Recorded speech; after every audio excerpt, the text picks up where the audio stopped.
पति के रिश्तेदार। शादी के 7 साल बीतने के बाद भी पति पत्नी में काफ़ी झगड़े होते रहते थे। झगड़ों की वजह तो अलग अलग होती, लेकिन उनमें सबसे मुख्य वजह यह थी कि पति और पत्नी के विचार कभी आपस में नहीं मिलते थे। जहाँ पति स्वभाव से नेक, सेवा भावी और सबके प्रति सम्मान भाव रखने वाला था, वहीं पत्नी का स्वभाव स्वार्थी और भेदभाव करने वाला था। पति पत्नी के स्वभाव और उसके व्यवहार से तंग आ गया था। वह हमेशा कोशिश करता रहा कि पत्नी का आचरण और स्वभाव में भी किसी तरह का बदलाव आए। पत्नी अपने ससुराल साइड के रिश्तेदारों के साथ कभी सीधे मुंह बात ना करती। कई लोग उसके खराब व्यवहार के कारण नाराज हो जाते, लेकिन पत्नी उसकी भी परवाह नहीं करती। पति को इस बात से काफी दुख होता कि उसकी पत्नी उससे इतनी विपरीत क्यों है। परेशान हो चुके पति ने अब खुद की परिस्थिति को सुधारने का मन बनाया और एक प्लान बनाया।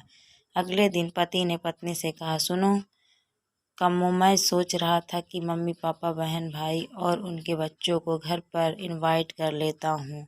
काफ़ी समय हो गया है उनसे मिले हुए, इसी बहाने उनसे मिल भी लेंगे और उनके साथ थोड़ा समय बिताने के लिए भी मिल जाएगा। तुम क्या कहती हो? पत्नी के चेहरे से साफ दिख रहा था कि इसे आइडिया पसंद नहीं आया, लेकिन उसने पति का मन रखने के लिए कहा, हाँ कह दिया। पति खुश हो गया और पत्नी को अगले दिन अच्छा खाना बनाने के लिए बोलकर सभी को फोन करके बड़े प्यार से अपने घर आने के लिए न्योता देने लगा। जब पति फोन पर बात कर रहा था तो पत्नी सोच रही थी कि ये आदमी भी ना अपने फालतू के कामों से बाज नहीं आएगा। क्या ज़रूरत है सबको घर बुलाने की? सब मेरे घर आएंगे और राजाओं की तरह ऑर्डर करेंगे और मैं दासी की तरह उनकी सेवा करूंगी। नहीं नहीं, मैं ऐसा नहीं होने दूंगी। अच्छा खाना तो क्या, मैं इन्हें सादा खाना भी नसीब नहीं होने दूंगी। देखती हूँ कितनी देर टिकते हैं ये लोग मेरे घर। अगले दिन सुबह पति काफ़ी खुश हुआ। सब सिर्फ 2 ही घंटे बचे थे सभी मेहमान के आने के लिए। पति ने अपनी पत्नी से पूछा, अच्छा बताओ सही, आज सबको खाने में क्या स्पेशल खिलाने वाली हो? पत्नी मुंह बनाते हुए बोली, स्पेशल खाना क्यों? तुम्हारे माँ बाप, भाई बहन कोई मेहमान थोड़ी हैं, उनके लिए कोई स्पेशल खाना नहीं बनाया है मैंने। वह वही खाएंगे जो हम खाते हैं। आज घर में सिर्फ दाल चावल बना है क्योंकि और कुछ बनाने के लिए सामान नहीं था। पत्नी की बात सुनकर पति गुस्सा हो गया और बोला, तुम कभी नहीं सुधरोगी। अगर घर में सामान नहीं था तो मुझे एक बार बता दिया होता, मैं बाजार से जाकर ले आता। लेकिन कुछ ढंग का तो खाना बना लेती। अब सिर्फ 1 घंटा बचा है और सभी आने वाले हैं। मैं क्या मुंह दिखाऊंगा उनको? तुम ही रहो यहाँ, मैं तो जा रहा हूँ। उनके जाने के बाद ही वापस आऊँगा, कहकर पति घर के बाहर चला गया। पत्नी को तब तक पति की बातों का कुछ फर्क नहीं पड़ा जब तक मेहमान घर पर नहीं आ गए। और जैसे ही सब मेहमान घर पर आए तो पत्नी के होश उड़ गए, क्योंकि भाई बहन, माँ बाप और बच्चे वह उसके पति के घर वाले नहीं बल्कि खुद उसी के थे। यानी कि पति ने अपने माँ बाप को नहीं, अपने ससुराल वालों को खाने पर इनवाइट किया था।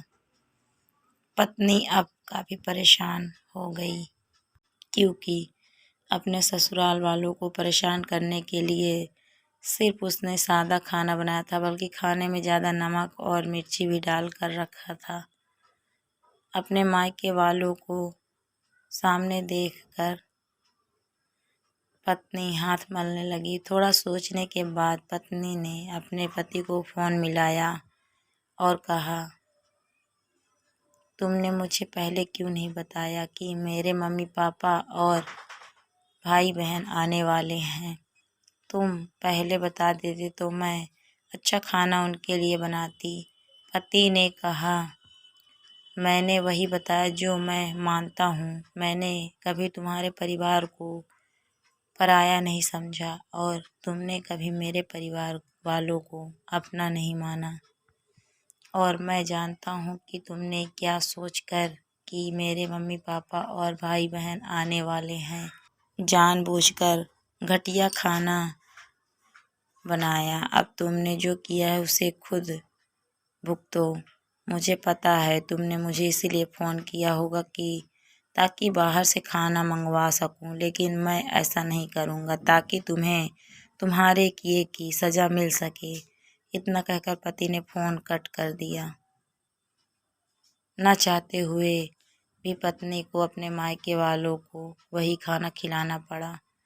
उसके रिश्तेदार ज़्यादा मिर्च और नमक वाला खाना भी ऐसा सोचकर खा रहे थे कि बेटी से गलती हो गई होगी, लेकिन बाद में दामाद ने सारी बात उन्हें बताई। तब उन्हें बहुत शर्मिंदगी हुई और सभी उसके बुरा बर्ताव के लिए उसे डांट कर उससे नाराज़ होकर चले गए।